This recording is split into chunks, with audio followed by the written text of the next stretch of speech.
하나님의 교회는 좋은 곳입니다. 감동 있는 예배가 있고 이웃 간의 사랑이 있습니다.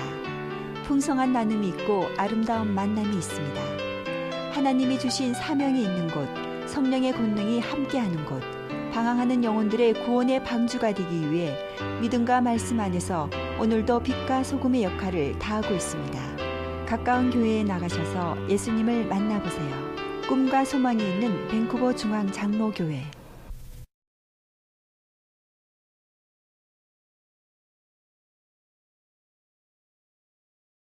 오늘도 제가 재미있는 이야기 하나 하겠습니다. 어떤 아주머니가 길을 가다 보니까 흔들 의자에 어떤 남자가 앉아서 여가를 즐기고 있습니다. 그래서 다가가서 질문합니다. 어떻게 그렇게 곱게 늙으셨습니까? 술을 하지 않으십니까? 대답합니다. 술은 하루에 소주 10병 정도는 자주 합니다. 그럼 담배를 하지 않으시군요. 담배는 한 3갑 정도 하고 있습니다. 그럼 운동을 많이 하시나 봅니다. 운동은 제가 별로 안 좋아합니다. 그런데 어떻게 그렇게 곱게 늙으셨어요? 연세가 어떻게 되세요? 29입니다. 자, 그저 웃읍시다. 옆 사람 보고 잘 나오셨습니다. 인사 한번 하십시다.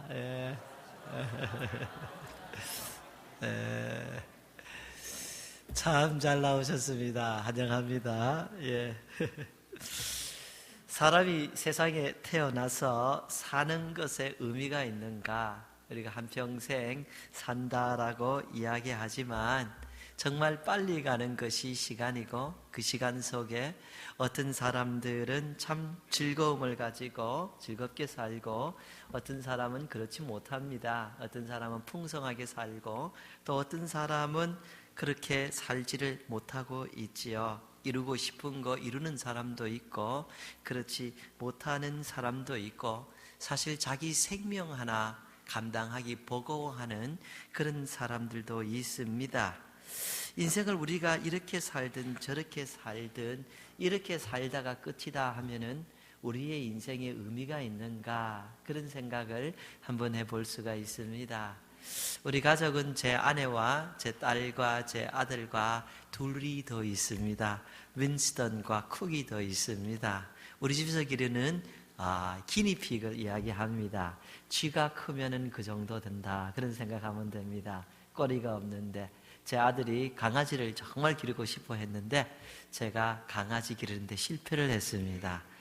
잘 안 돼요. 똥 오줌 싸는데 감당을 못해서 돌려주고 자꾸 졸라서 기니픽을 2마리 주었습니다. 2마리 샀는데 여러분, 벌써 걱정을 하는 거예요. 기니픽은 4년에서 5년 정도 산다고 합니다.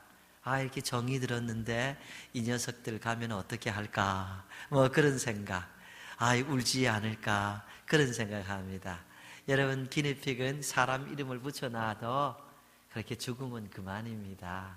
왔다가 그냥 가는 세상이지요. 여러분과 제 삶도 한 마리의 기니픽처럼 왔다가 70년을 살든 80년을 살든 아니면은 장수하여서 120년을 살든 그렇게 가고 정말 존재의식 없이 사라진다면은 우리의 인생에 의미가 있는가? 스티븐 하킨스라는 그 천문학자는 그렇게 주장하죠. 사람의 두뇌에 있는 마지막 능력, 그 능력이 상실되고 나면은 사람은 그 존재의식을 잃으며 인간의 존재로 더 이상 생존하지 못하고 마지막을 맞는다. 그 일렉트론에 반짝이는 것이 마지막 꺼져버리면 사람은 전혀 생존하지 못하고 사라져버린다, 이렇게 주장합니다. 과연 그런 것입니까? 과연 그렇다 그러면은 정말 여러분과 제 삶 속에 의미가 있습니까? 매일 먹고 또 자고 또 일하고, 어떤 분은 여유도 즐길 수 있습니다. 그러나 마찬가지입니다. 먹고 자고 일하고. 제가 전에 섬기던 하와이에 그 어떤 장로님은 아침 4시 반이면은 도시락을 2개 싸들고 새벽 기도 나오십니다. 그리고 기도하시고 온종일 일하시고 12시 정도 되면은 집에 들어가십니다. 밤 12시에 집에 들어가시는데 그 다음날 새벽 4시 반이면 또 도시락 2개를 싸오고 나오시고, 그 그날도 밤 12시 가까이 일하시고 그렇게 일하십니다. 송창배 장로님이라고 계십니다. 매일 일하세요. 여러분들 중에서도 간혹 그런 분들 계시지 않습니까? 아침부터 저녁까지 일하고 주무시고 또 아침부터 저녁까지 일하시고 주무시고 우리의 인생이 이렇게 계속 다람쥐 쳇바퀴 돌듯이 돌아가다가 어느 날 이 두뇌에 있는 마지막 일렉트론의 꺼짐과 함께 그 능력이 다 상실해버리고 기니픽처럼 사라져버린다면 정말 왜 사는가? 일하다 그렇게 많은 것인가? 생각할 수가 있죠. 그래서 어떤 사람들의 인생은 즐기고 노는 것이다. 쾌락주의로 이런 에피큐리언 철학자들처럼 생각합니다. 그래서 놀아야 된다는 겁니다. 그 노래도 신이 나지요. 노세 노세 젊어서 놀아 늙어지면 못 노나니 얼씨구 절씨구 차차차 지하자 좋구나 차차차 뭐 이 노래가 그런 노래입니다. 예, 거기에서 이렇게 나왔는데요. 예, 늙어지면 못 논다고 지금 열심히 놀고 얼씨구 절씨구 신나지요. 신난 다음에는 뭐냐? 기분 좋게 논다면 무엇이냐? 무엇이 있냐? 여러분 즐기고 나면 되냐 이런 얘기예요. 어떤 분들은 모으는데 관심이 많습니다. 참 최선을 다해서 모으십니다. 이제 먹을 만큼 있고 쓸 만큼 쓰고 걱정 안 해도 되는데 더 모으는 것이 그렇게 재미가 있나 봐요. 제가 돈 모으는 재미가 어떤 건지 몰라서 잘 모르지만 그게 그렇게 쏠쏠하다면서요. 돈 모으는 게 그렇게 재미있대요. 이렇게 많이 모았는데도 더 모은다. 거기에 의미가 있을까?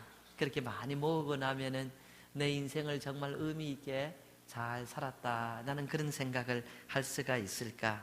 이런 것은 내가 일하는 어떤 분야의 삶도 마찬가지입니다. 내 분야에서 최고를 얻은다면 무엇이냐?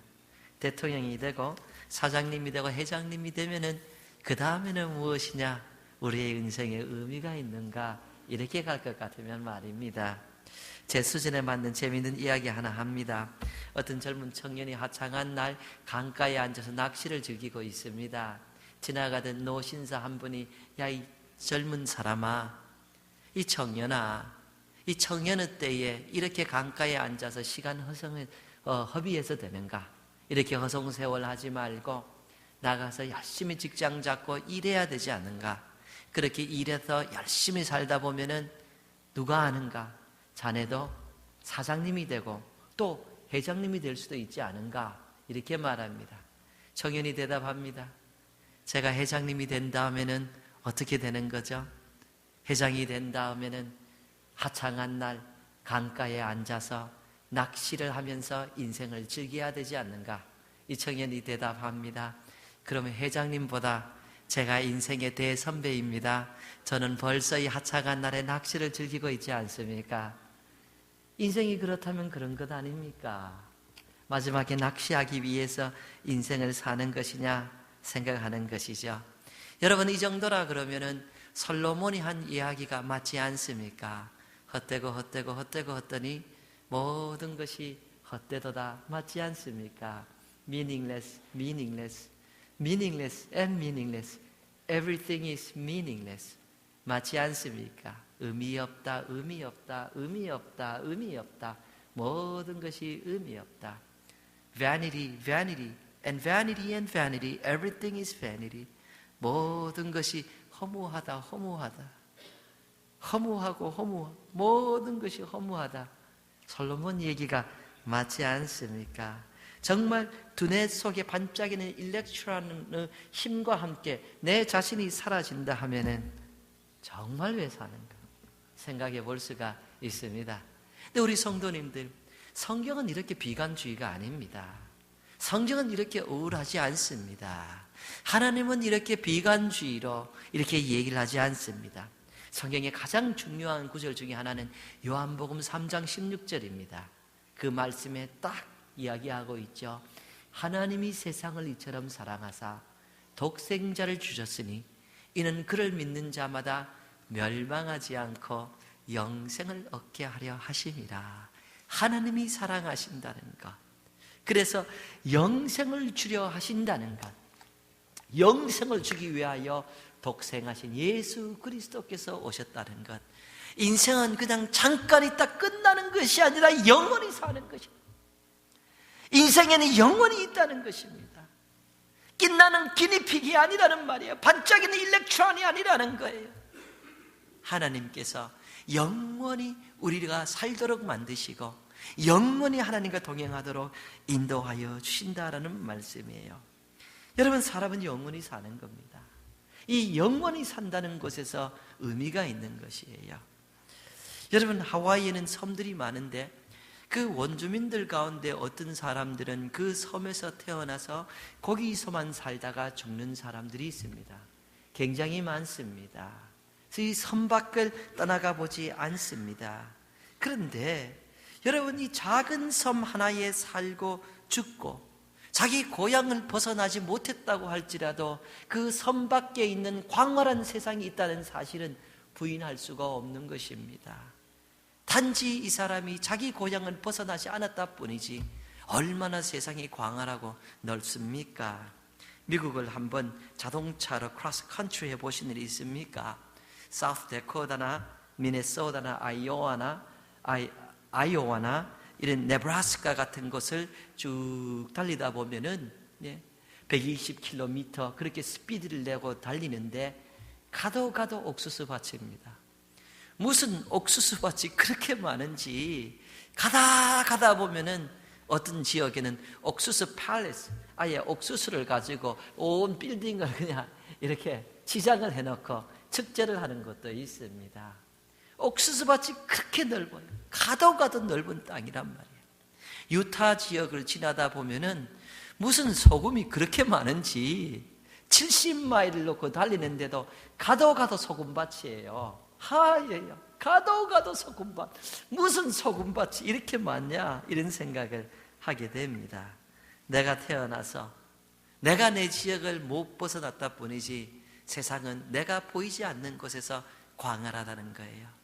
대한민국 어떤 시골 마을에 태어나서 저는 이 미국 카나다까지 오는 하나님의 은혜를 입었지만 얼마나 많은 사람들이 그 시골 태어나서 시골 살다가 그냥 갔습니까?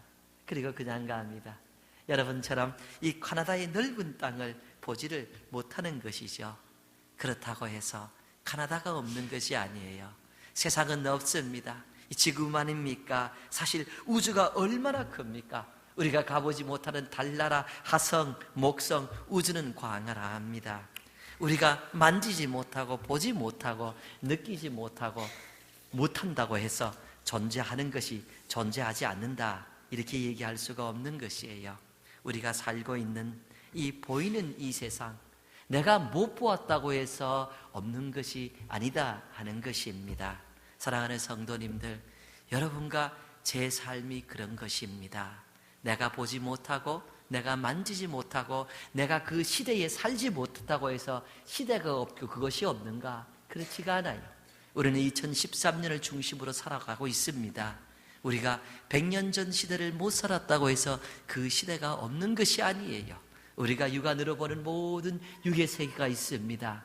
우리가 영의 세계를 못 본다고 해서 영의 세계가 없는 것이 아니라는 말씀이에요. 이생을 봅니다. 이생밖에 안다고 해서 내생이 없는 것이 아니라는 말씀이에요. 성경은 분명히 말씀하고 있어요. 너희로 하여금 영생을 얻게 하려 함이니라. 내가 그것이 무엇인지 모른다고 해서 없는 것이 아니라 하나님은 우리 인생을 영생하도록 만드시고 영성하도록 인도하여 주신다라는 것입니다. 요한복음 11장에서 예수님께서 이렇게 말씀을 하십니다. 나는 부활이요 생명이니 나를 믿는 자는 죽어도 살겠고 무릇 살아서 나를 믿는 자는 영원히 죽지 아니하리니 이것을 내가 믿느냐? 예수님 분명히 말씀하십니다. 나는 부활이요 생명이니 나를 믿는 자는 죽어도 살겠다. 너희가 죽으면 다시 부활한다. 영원히 산다. 그리고 영원히 살 수 있다. 주님 분명히 말씀하셨어요. 이것을 내가 믿느냐? 여러분의 부활을 믿으십니까? 여러분도 영원히 살 것을 믿으십니까? 그렇다면 우리 인생을 우리가 이 세상이 다인 것처럼 정의하고 이 세상에 살다가 죽으면 그만이라는 생각하지 말고 우리 인생을 영원이라는 큰 스펙트럼 안에서 다시 정의하고 이 영원 속에서 내가 어떻게 사는 것이 의미 있는 삶이고, 내가 이 땅에서 잠깐 있다 가더라도 어떻게 사는 것이 올바른 삶인가, 우리가 좀 고민하고 생활하는 것이 정말로 아름답고 의미 있는 생활이 아닌가, 우리는 생각해 볼 수가 있습니다. 우리가 영원히 산다면 우리 인생이 이 영원이라는 사실 속에서 정의되고, 이 영원이라는 사실 속에서 준비되어야 되지 않은가, 올바른 삶이 아닌가 생각하는 것입니다. 예수님의 삶, 예수님의 죽음, 예수님의 부활, 예수님의 승천. 주님은 분명히 이 땅에 오셔서 사시다가 죽으시고, 그리고 부활하시고, 그리고 하늘나라로 산채로 가셨습니다. 이 주님의 삶과 죽음과 부활과 승천이 우리의 삶에 어떤 의미가 있을까? 여러분, 예수님 말씀에 진실성이 있다는 것입니다. 예수님께서 살아생전에 확실하게 말씀하셨죠. 나는 부활이요 생명이니 나를 믿는 자는 죽어도 살겠고 무릇 살아서 나를 믿는 자는 영원히 죽지 아니하리라, 영생이 있다라고 말씀을 하셨습니다. 그리고 본인이 죽으셨어요. 그런데 본인이 죽음 그 자체에서 머문 것이 아니라 사흘 만에 부활하심으로 예수님께서 지금까지 하시는 말씀이 거짓이 아니다, 허무가 아니다, 이것은 진실이라 하는 것을 증명하셨다라는 말씀이에요. 주님이 스스로 부활하심으로 인간은 죽음으로 끝이 안 나고 나처럼 부활이 있다 하는 것을 말씀해 주시는 것이고, 주님은 살아서 하나님 아버지 집으로 가심으로 인해서 인간은 영원히 산다는 것을 증명하셨습니다. 주님 말씀하셨지요. 살아도 죽어도 살겠고 살아서 믿는 자는 영원히 살리라, 누구든지라고 말씀하셨습니다. 주님의 삶, 주님의 죽음, 주님의 부활, 주님의 이 승천은 또한 나도 부활한다는 것을 증명하는 겁니다. 나도 주님처럼 영원히 살 것이라는 것을 증명하는 겁니다. 다시 말씀드립니다. 그렇다면 여러분과 저의 삶도 이 영원이라는 시간 속에서 정리가 되고 준비가 돼야 되지 않겠냐 하는 것입니다. 바로 예수 그리스도의 제자들이 자기의 삶을 이 영원이라는 시간 속에서 재조정하고 그리고 살았던 것입니다. 예수님의 삶과 죽음과 부활과 승천을 경험하기 전 이 제자들의 생각에는 나도 어떻게 하면 한 자리 할 수 있을까? 어떻게 하면 나도 좋은 자리 하나 할 수 있을까? 누가 영의정이 되고 누가 좌의정이 되고 누가 우의정이 될 수 있을까? 예수님이 로마 정권을 엎고 예수님의 정권을 세우면 내가 한 자리 있을까? 이런 생각들을 하고 힘없이 살았습니다. 어느 날 예수님의 부활을 경험하고 그분의 승천을 경험한 다음에 확실하게 나도 부활하는구나, 나도 언젠가는 하나님 아버지 집에서 영원히 사는구나, 이것을 생각하고 이 땅이 다가 아니다. 그리고 그분들은 주의 말씀대로 재조명하고 생활했던 것입니다. 그 생활이 인간적으로 보았을 때 다 순탄하지 않았습니다. 어떤 분은 목 잘린다, 어떤 분은 거꾸로 십자가 지고, 어떤 분은 창에 찔리고, 그렇게 갔는데 한 분같이 만족스러운 모습으로 인생을 잘 살았다, 이렇게 하고 갔던 것입니다.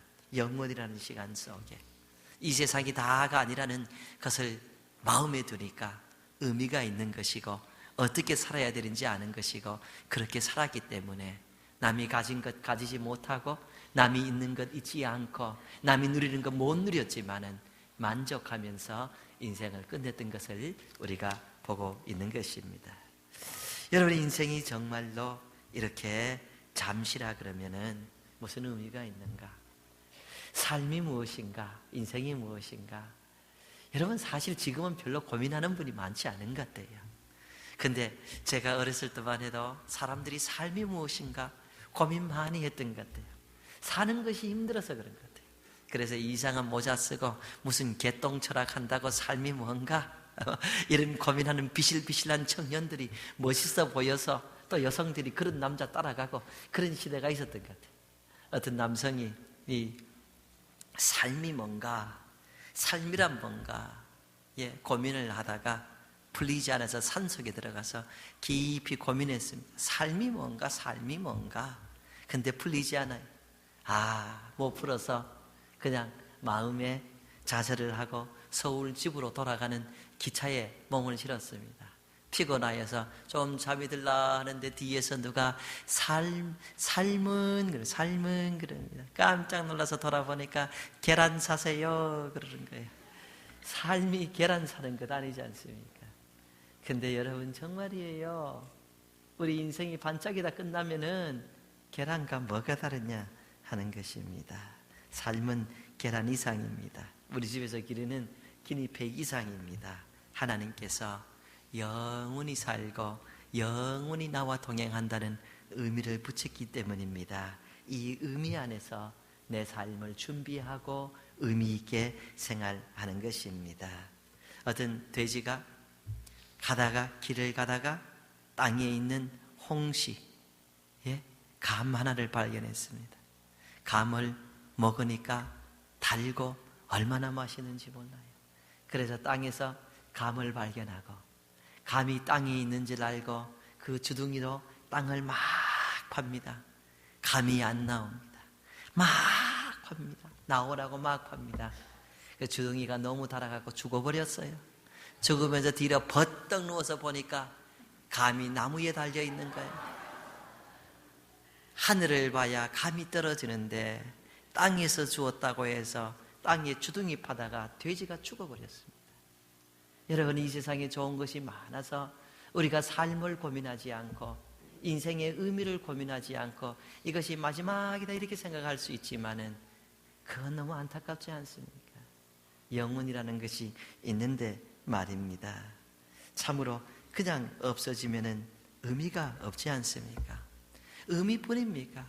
사실 그냥 없어지면은 인생이 불공평하지 않습니까? 전 너무너무 불공평하다고 생각합니다.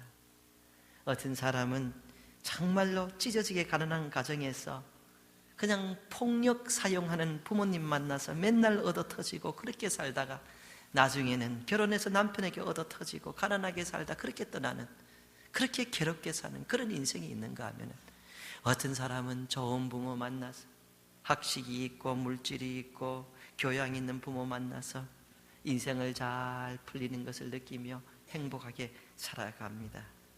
여러분, 부모는 자식이 선택하는 것이 아닙니다. 부모는 자식이 선택하지 않아요. 어느 날 보니까 이 부모가 내 부모라 그래서 그런 줄 알고 사는데, 내가 선택하지 않았는데 나는 이런 부모, 쟤는 저런 부모, 정말 그것이 공평하냐 하는 것이에요. 여러분, 송명희 시인 잘 아시고, 제가 오래전에 송명희 시인 여러분 그 얘기를 여러분과 나누었는데 오늘 또 여러분들과 나누고자 합니다. 여러분, 이분은 부모로부터 이 땅에 태어날 때 의사가 잘못 끄집어내어서 뇌가 손상된 상태로 태어났죠. 1964년생이십니다. 여러분들과 나이가 비슷할 것입니다. 그래서 태어났는데 그 사진을 보면은 몸이 막 꽈배기처럼 빌빌 꼬여 있습니다. 빌빌 꼬여. 몸이 막 돌아가. 내성마비 걸렸으니까 이 살이 너무 물러요. 순두부처럼 푹푹 물러 들어가요.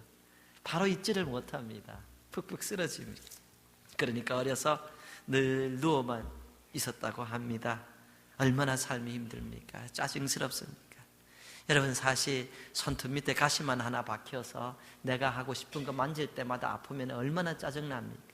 근데 그냥 어려서부터 평생을 그렇게 내성마비 걸린 사람으로 누워서만 지내니까 인생이 공평하다고 얘기할 수가 없죠. 얼마나 원망스럽겠냐는 거예요. 부모 원망합니다. 엄마는 자연유산도 잘 되는데 왜 나 같은 것은 유산도 안 시키고 이렇게 낳냐고 부모 원망을 엄청 합니다. 썩은 사회라고 사회도 원망하고 하나님을 가장 많이 원망합니다. 하나님이 전지전능하신데 어찌 나 같은 인생을 이 세상에 그냥 보내게 했냐고 매일 원망합니다. 비관합니다. 내가 왜 태어났을까 이렇게 합니다. 16살 때 어머니 등에 업혀서 교회를 나가게 됩니다. 그리고 교회에 나아가서 기도합니다. 하나님, 살아계시면 저 좀 만나 주십시오. 하나님께서 살아계신데 어떻게 저 같은 것이 인생이 있습니까? 저 좀 만나 주십시오. 하나님을 좀 믿을 수 있도록 저 좀 만나 주십시오 하고 울면서 하나님께 매달렸다는 거예요. 저는 정말 살고 싶지 않습니다. 정말 죽고 싶습니다.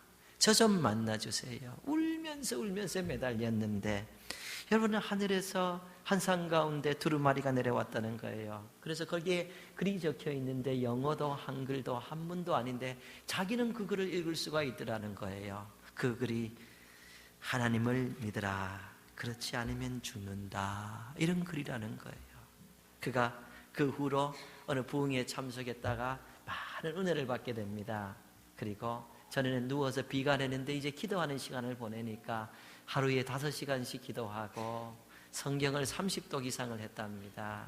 그러는 가운데 하나님의 영감 주셔서 많은 시를 쓰게 되고 그 시가 세계 여러 각 나라의 언어로 번역되고 베스트셀러가 되고 수십만 권이 팔린 그런 이야기를 우리가 알고 있습니다.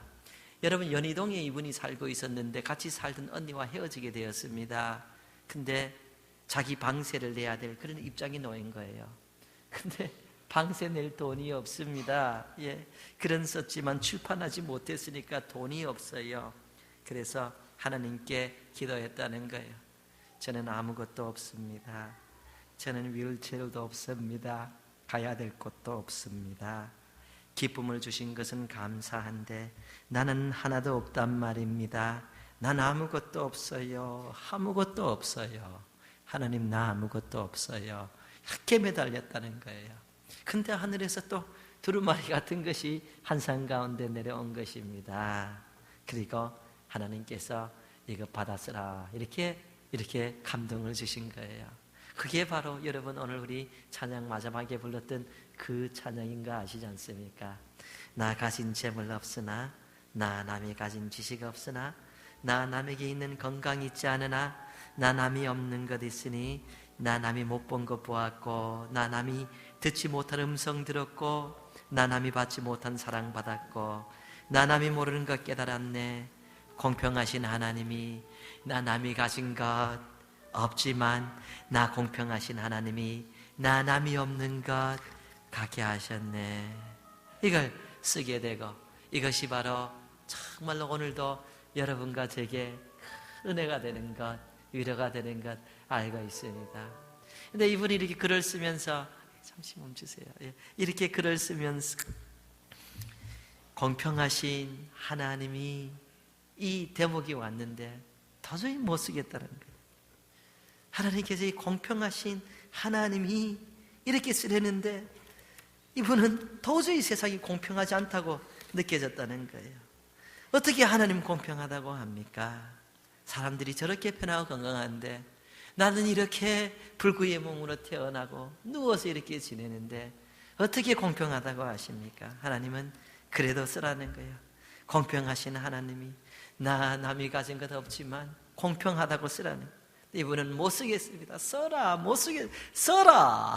그래서 이분이 공평하신 하나님이 나 남이 없는 것 갖게 하셨네, 이렇게 쓰고, 알다시피 이렇게 우리에게도 오늘도 은혜를 나누고 있는 것입니다. 중증장애인의 몸으로서 이분이 24권 이상의 책을 집필했습니다. 그리고 100여 곡의 찬양 작사도 발표하고 교도소, 소년원, 장애인 이런 데 찾아다니면서 하나님의 사랑을 나누고 지금은 많이 편찮으신 걸로 제가 알고 있습니다. 우리 사랑하는 성도님들, 하나님의 나라가 있다. 그리고 우리의 인생이 이곳에서 끝나지 않고 영원하고 하나님께서 우리를 지켜주시며 우리의 삶에 대한 올바르고 정확한 판단이 있으시며 그 영원한 세계로 하나님께서 올바른 보상과 은혜를 주실 것이다 한다면은 우리가 보는 모든 불공평이 문제가 사라지는 것입니다. 여러분, 영원히 없다면은 세상이 don't make sense, 말이 되지 않아. 불공평이고 말이 되지 않고 하나님이 안 계시다면 아무 얘기가 되지 않습니다. 우리는 그냥 한 마리 기니픽입니다. 그런데 하나님이 살아계시고 하나님이 나의 삶을 지켜보시고 하나님께서 영원한 세상으로 인도하시며 나의 삶에 대한 정확한 판단과 은혜를 주시기 때문에 성명희 시인 같은 분도 아름다운 삶을 살고 있는 것입니다. 예수님, 하나님은 성경을 통하여 말씀하지요. 누구든지 주의 이름을 부르는 자는 구원을 받으리라. 누구든지입니다. 하나님의 영생을 누릴 누구든지입니다. 무엇을 많이 가지고 절 가지고 이런 것이 아닙니다. 누구든지 하나님의 자녀가 되어서 영원한 복 가운데 살 수 있으니, 여러분, 하나님이 살아계시고 영원히 있다는 것을 알므로 우리의 불공평의 문제가 해결되는 것입니다. 부자와 거지 나사로 이야기를 지난주에 나눴는데 같은 맥락의 이야기입니다. 우리가 잠깐 세상에 사는 이 세상에서 아무리 많이 누리더라도 영원한 세계 하나님의 은혜를 받지 못한 사람은 인생이 실패된 것이고 아무것도 아닌 것이고, 하지만 이 장에서 거지처럼 아주 극빈자로 살았더라도 하나님의 은혜를 입으면 인생이 승리한 것이고, 인생은 공평한 이상으로 살아가게 되는 것입니다. 여러분과 저의 삶에 하나님이 계시고 하나님이 인도하신다는 것, 여러분과 저의 삶은 반짝이는 일렉트론 수준이 아니고 제가 기르는 기니픽 수준이 아니라는 것 믿으시기를 부탁을 드립니다. 믿으시기를 바랍니다. 우리의 삶은 이 세상 이상의 의미가 있는 것입니다. 찬양 잠깐만 하시고 제가 말씀 조금 더 전하고 말씀을 맺겠습니다. 우리 같이 한번 찬양해 봅시다.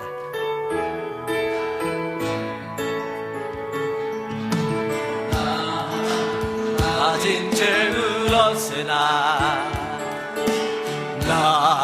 남이 가진 지식 없으나 나의 없는 것만 있지 않으나 남이 없는 것 있으니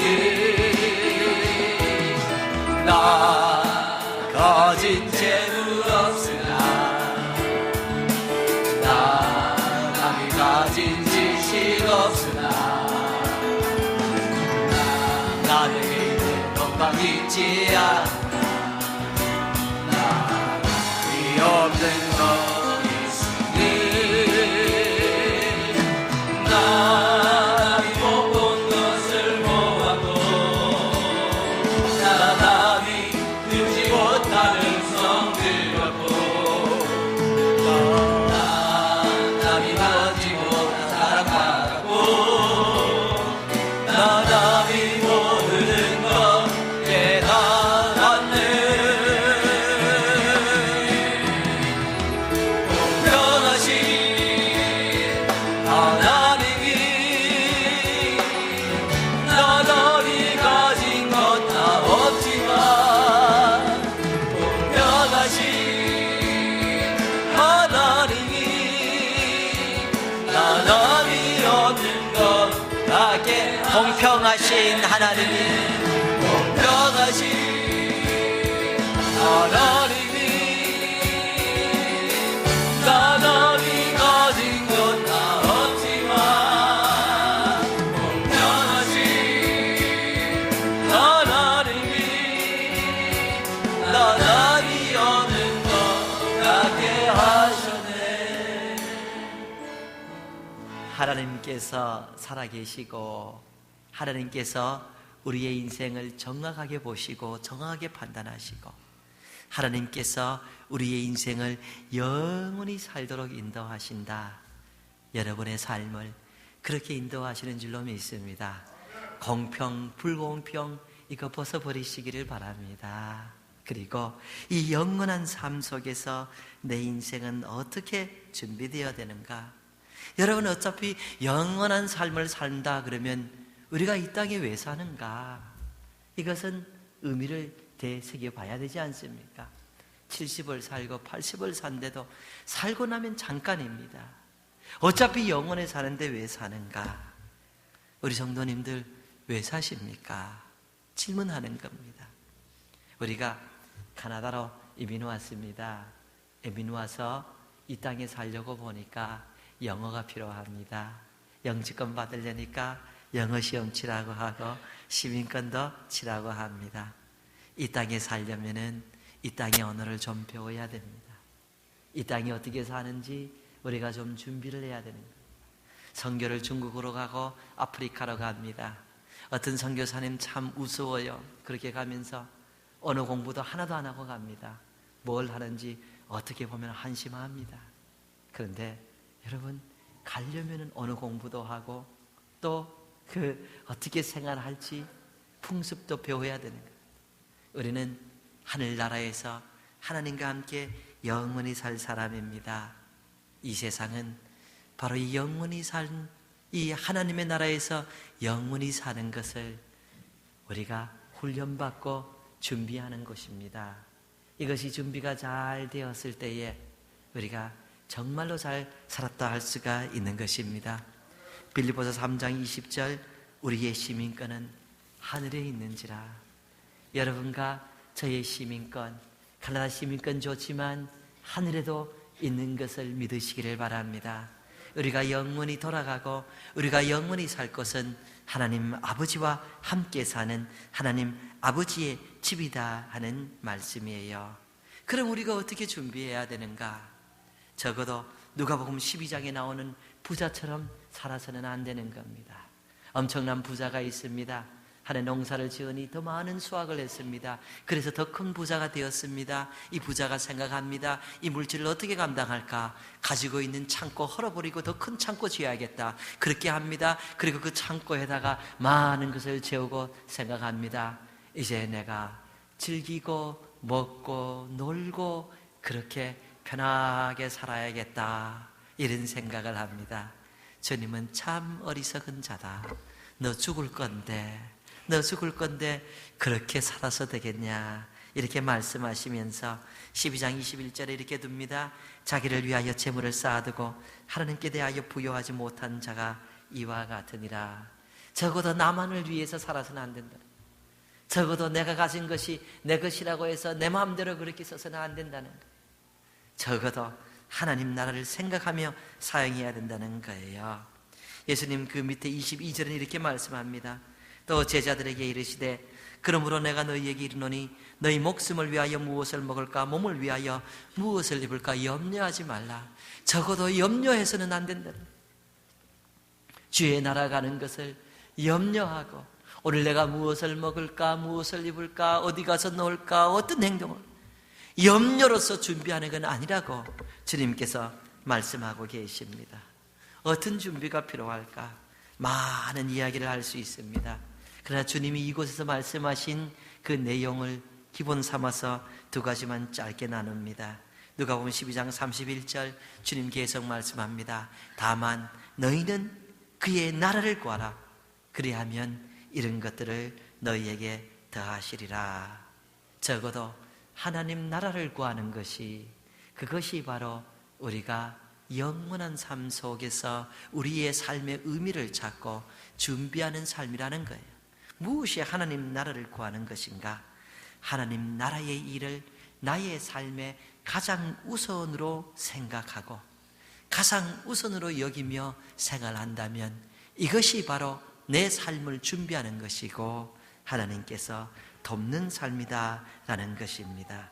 누가복음 12장 33절 주님께서 밑에 계속 이야기하십니다. 너희 소유를 팔아 구제하여 낡아지지 아니하는 배낭을 만들라. 곧 하늘에 둔 바 다함이 없는 보물이니 거기는 도둑도 가까이 하는 일이 없고 좀도 먹는 일이 없느니라.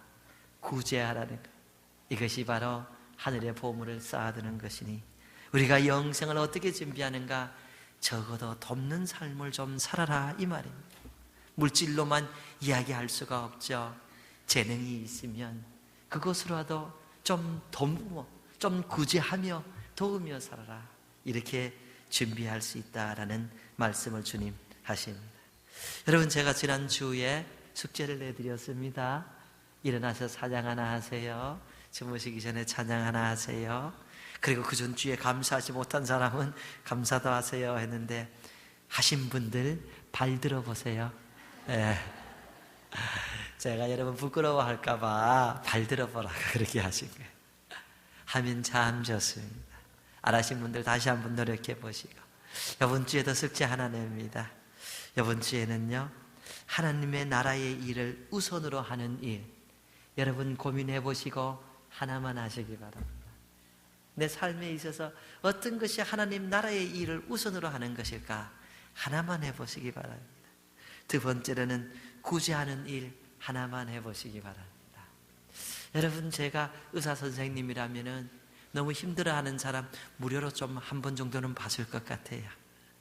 제가 변호사 선생님이라면은 돈 없어 어려워하는 사람 이민 같은 거 한 번 정도는 무료로 좀 해줄 것 같아요. 제가 식당 주인이라 그러면은 너무 힘들어 보이는 사람 한 번 정도 무료로 좀 대접해 줄 것 같아요. 나는 어떤 좋은 일을 할 수 있을까? 이 주간에 하나 좋은 일 하나 해보시기 바랍니다. 여러분들에게 하나님의 은혜가 있을 줄로 믿습니다. 아멘. 하나님의 교회는 좋은 곳입니다. 감동 있는 예배가 있고 이웃 간의 사랑이 있습니다. 풍성한 나눔이 있고 아름다운 만남이 있습니다. 하나님이 주신 사명이 있는 곳, 성령의 권능이 함께하는 곳, 방황하는 영혼들의 구원의 방주가 되기 위해 믿음과 말씀 안에서 오늘도 빛과 소금의 역할을 다하고 있습니다. 가까운 교회에 나가셔서 예수님을 만나보세요. 꿈과 소망이 있는 밴쿠버 중앙 장로교회.